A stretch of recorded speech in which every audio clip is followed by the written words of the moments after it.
Good morning, students.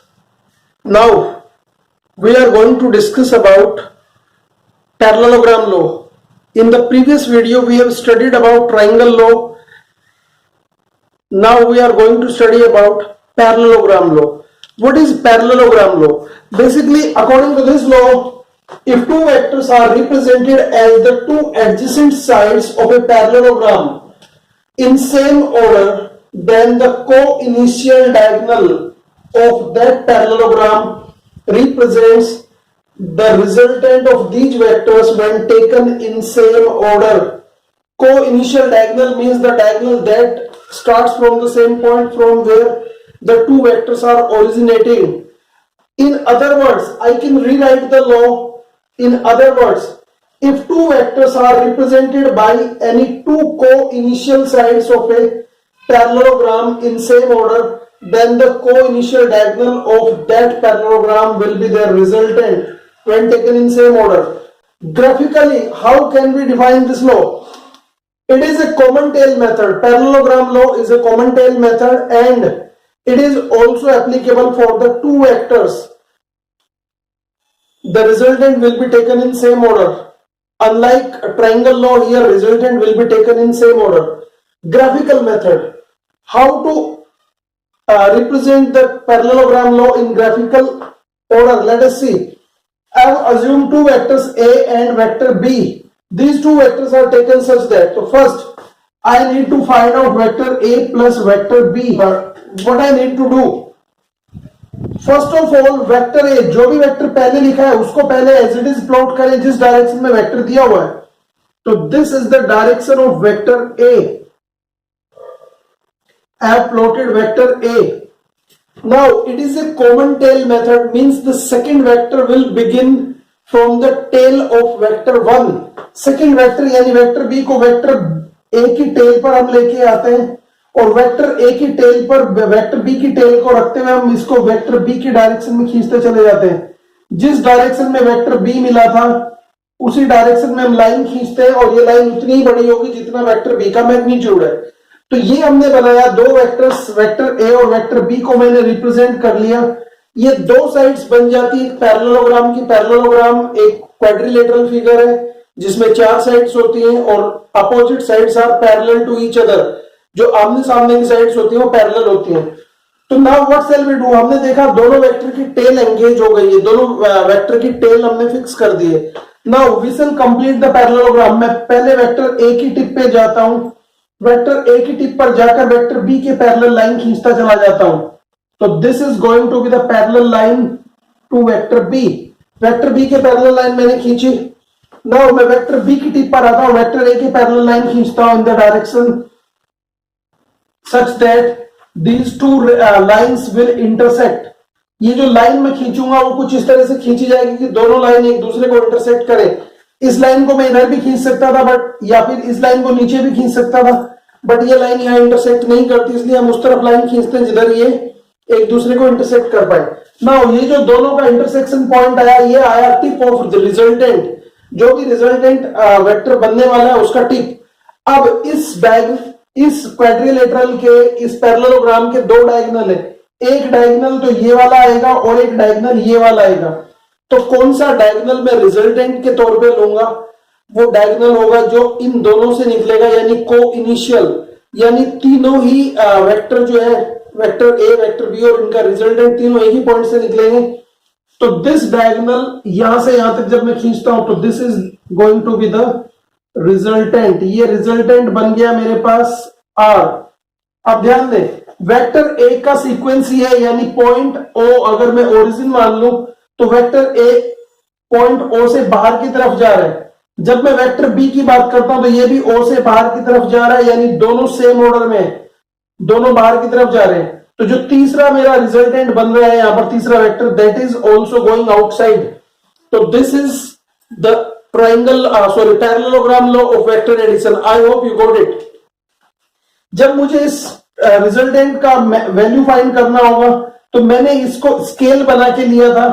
Suppose मैंने मान लिया 1 सेंटीमीटर इक्वल टू 5 न्यूटन अगर ये फोर्स है और ये साइड मेरा 5 न्यूटन का है, सपोज मतलब 5 सेंटीमीटर का है. तो ये सीधे सीधे 25 न्यूटन बनेगा।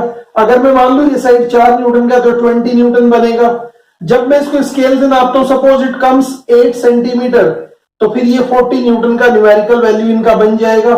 तो दिस वे हम इस पैरेललोग्राम को रिप्रेजेंट कर सकते हैं। डायरेक्शन नापने के लिए कैसे करेंगे, हमने वेक्टर ए या वेक्टर बी के साथ एंगल बनाया। सपोज वेक्टर ए के साथ एंगल अल्फा बनाया, वेक्टर बी के साथ इस एंगल को मैंने चलिए बीटा कह लिया। तो वेक्टर ए के साथ जब अल्फा है तो इसकी डायरेक्शन के साथ मैं प्रोटेक्टर से मेजर कर लूंगा, जो भी एंगल आएगा that will be the angle of resultant with the direction of A. मैं जब बीटा को मेजर करूंगा using protractor, then I will be able to find the direction of vector resultant vector from the direction of vector B. तो this is all.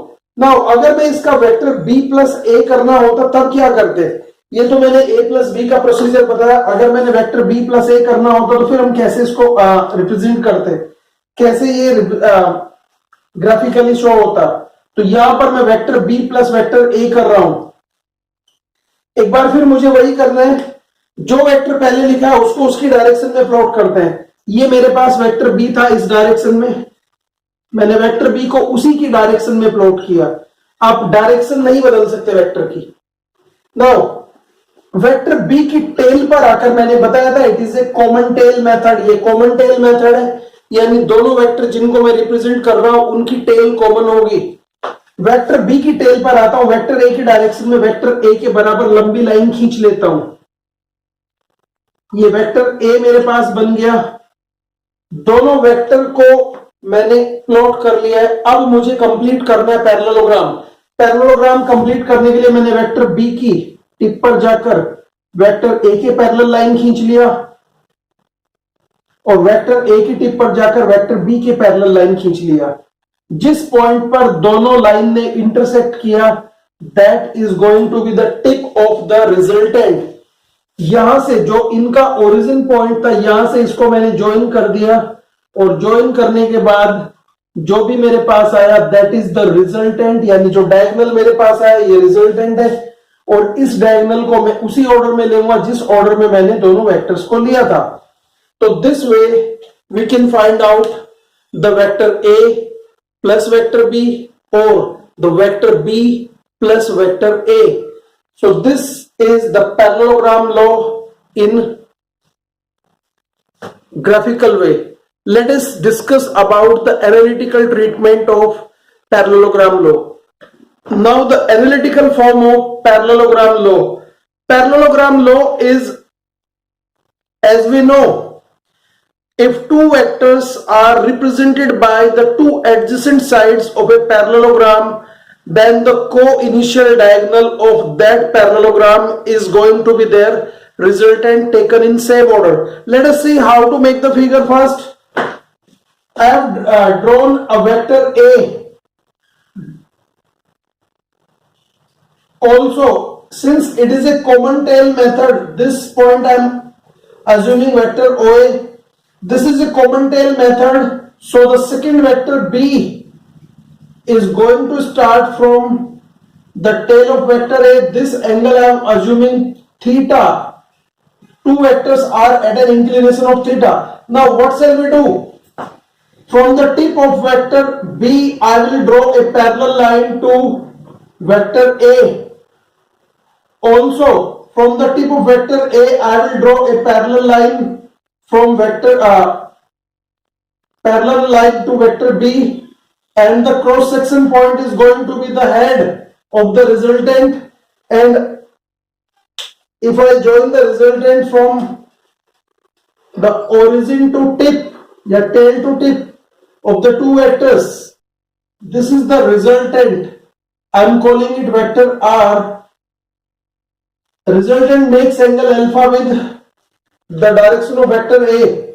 Here I am going to call it vector A, B, and this time I am calling it C. So from here, from figure, what I say, vector OA is equal to vector BC and both are equal to vector A.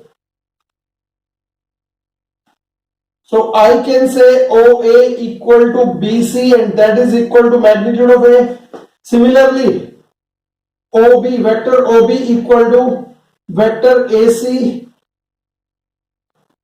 and that is going to be equal to vector B. ये vector B बनने वाला है मेरे पास.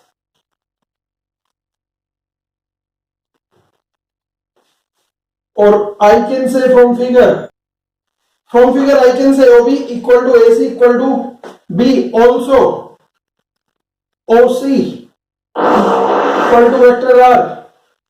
Or from here OC equal to R only. To find the magnitude of resultant, I need to do certain constructions. I have expanded the line and this angle is going to be theta, dropping the perpendicular. Then I can say CM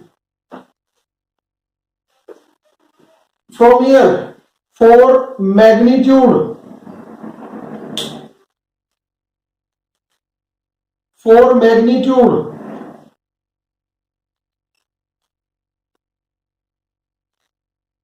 of resultant.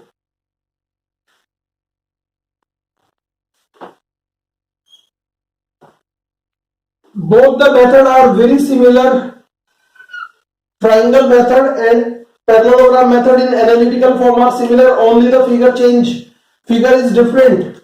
So from figure, in triangle OCM, triangle OCM की अगर मैं बात करूं तो what comes, OC square equal to OM square plus CM square. And I can write OC, I know R है, R square equal to OA plus AM plus CM square.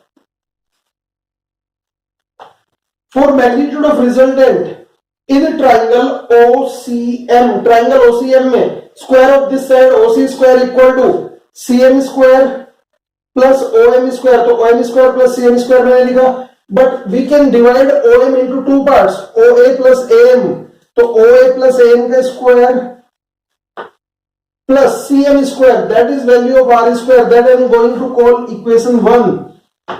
For AM and CM, क्योंकि यहां पर मेरे पास OA, OB और OC तो है, BC, AC और ये तो है, लेकिन मेरे पास CM और AM नहीं है.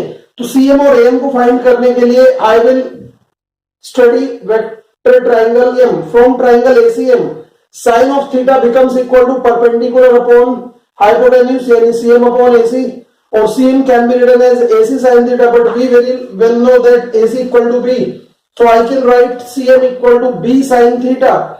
Also in the same triangle, cos of theta is base upon hypotenuse, yani cos theta becomes equal to AM upon AC, and AM can be written as AC cos theta, and we know AC is B. So I can say AM equal to B cos theta. From equation 1, 2, 3, अगर मैं equation second और third से value of AM और CM उठा के equation 1 में रख देता हूं, तो R square becomes equal to A plus B cos theta का whole square plus B sin theta का whole square. And on solving I can write A square plus B square cos square theta plus 2AB cos थीटा plus B square sin square theta, B square cos square theta और B square sin square theta को अगर मैं साथ साथ रख के B square common निकाल लेता हूं तो अंदर बचेगा cos square theta plus sin square theta, that becomes 1. तो I can better write R square equal to A square plus B square plus 2AB cos theta. और I can say magnitude of resultant R equals to under root of A square plus B square plus 2AB cos theta. And for direction, if alpha be the angle between R and A, अगर vector R और vector A के बीच में angle alpha हो, then tan of alpha equal to क्या होगा, base perpendicular upon base, and perpendicular is CM and base is OM. तो I can write CM upon OA plus am or b sin theta divided by a plus b cos theta, or we can say alpha, yani direction of resultant is tan inverse b sin theta a plus b cos theta. So this is all about the parallelogram law of vector addition.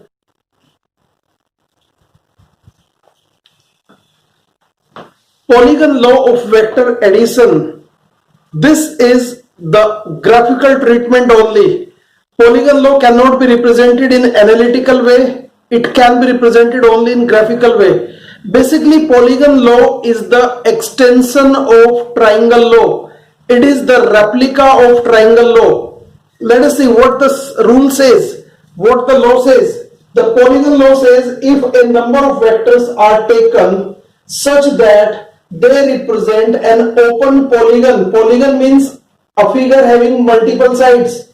Open polygon taken in same order, then the closing side of that polygon will be their resultant when taken in reverse order.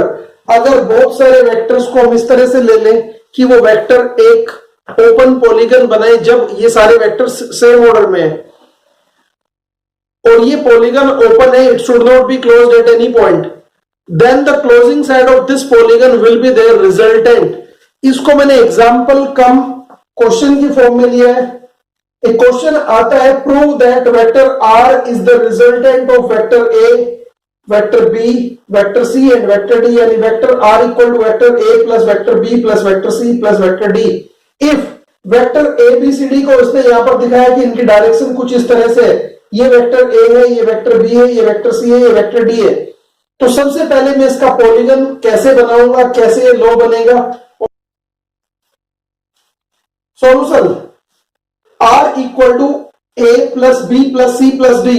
ये tip to tail method है. मैंने कहा it is the extension of triangle law, यानी it is a tip to tail method. So let us draw vector A at its place. ये मैंने vector A खींच लिया. Vector A जितना बड़ा इसने दिया था उतना ही बड़ा मैंने वेक्टर यहां पर खींचा है. इसके बाद मैं वेक्टर ए की टिप पर जाता हूं और वेक्टर बी की डायरेक्शन में एक वेक्टर खींचता हूं जितना बड़ा मुझे मिला हुआ है, वेक्टर बी. अब इसके बाद बी के बाद आता है सी. वेक्टर बी की टिप पर जाकर वेक्टर सी की टेल रखता हूं और जिस डायरेक्शन में वेक्टर सी दिया हुआ था उसी डायरेक्शन में मैंने एक वेक्टर खींच लिया. तो this is vector see here. ये मुझे वेक्टर सी मिल गया.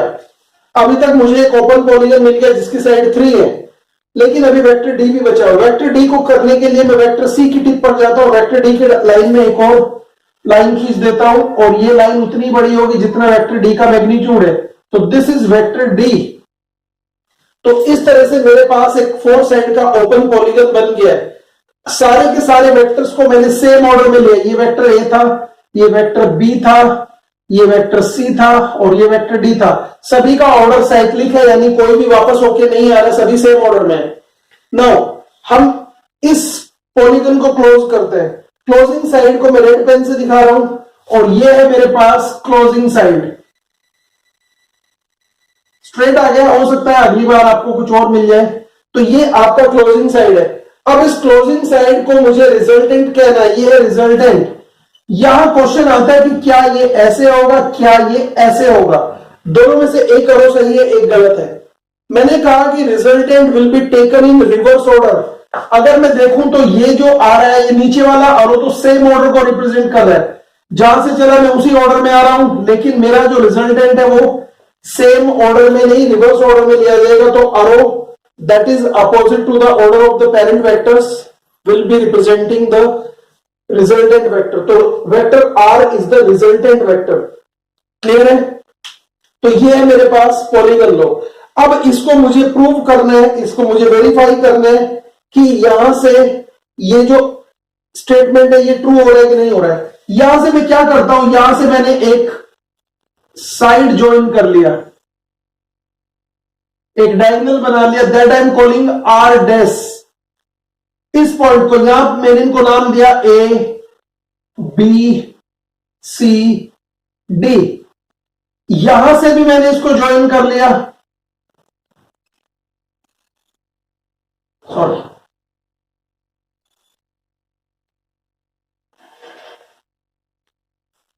मैंने दो यहां पर बनाए, एक आर डैश और इसको मैंने कहा आर डबल डैश। ये मेरा कंस्ट्रक्शन का पार्ट है। तो अब अगर आपसे मैं बात करूं इन वेक्टर ट्राइंगल, ये ट्राइंगल लॉ का आपका एक प्रॉब्लम सॉल्विंग भी है। इन वेक्टर ट्राइंगल का नाम मैंने लिया O A B. Vector triangle O A B में वेक्टर ए और वेक्टर बी, इन दोनों का जो रिजल्टेंट होगा वो क्या होगा, R dash will be equal to vector A plus vector B. क्योंकि अगर ट्राइंगल लॉ के हिसाब से देखूं मैं तो vector A plus vector B का दोनों का सम जो है वेक्टर आर डैश होगा, जो इनका थर्ड साइड है ट्राइंगल का। ये मैंने इक्वेशन 1 मान लिया। अब अगर मैं vector triangle O B C की बात करूं तो अब इस साइड को मैंने छोड़ दिया, मेरे पास इसमें एक वेक्टर ये है साइड ओ बी और एक है बी सी। तो इसमें अगर मैं कहूं तो रिजल्टेंट क्या होगा, R double dash will be equal to vector R dash plus vector C. यही तो होगा, क्योंकि हमें पता है कि दो वेक्टर जब सेम ऑर्डर में होते तो आर डैश का ऑर्डर वेक्टर सी के साथ है, जबकि वेक्टर आर डबल डैश का ऑर्डर मैंने ओ से सी की तरफ लिया, यानी इसके रिवर्स ऑर्डर में। तो जिन दो वेक्टर का ऑर्डर सेम होता है वो पेरेंट वेक्टर होता है, और जो रिवर्स ऑर्डर में लिया जाता है वो इनका रिजल्टेंट वेक्टर होता है। तो यहां से, लेकिन मुझे पता है आर डबल डैश को मैं क्या लिख सकता हूं, आर डैश तो मेरे पास है vector A plus vector B था, तो vector A plus vector B और साथ में मैंने रख दिया वेक्टर सी। ये इक्वेशन नंबर सेकंड आया मेरे पास। अब मैं देखता हूं ट्राइंगल मेरे पास है ओसीडी।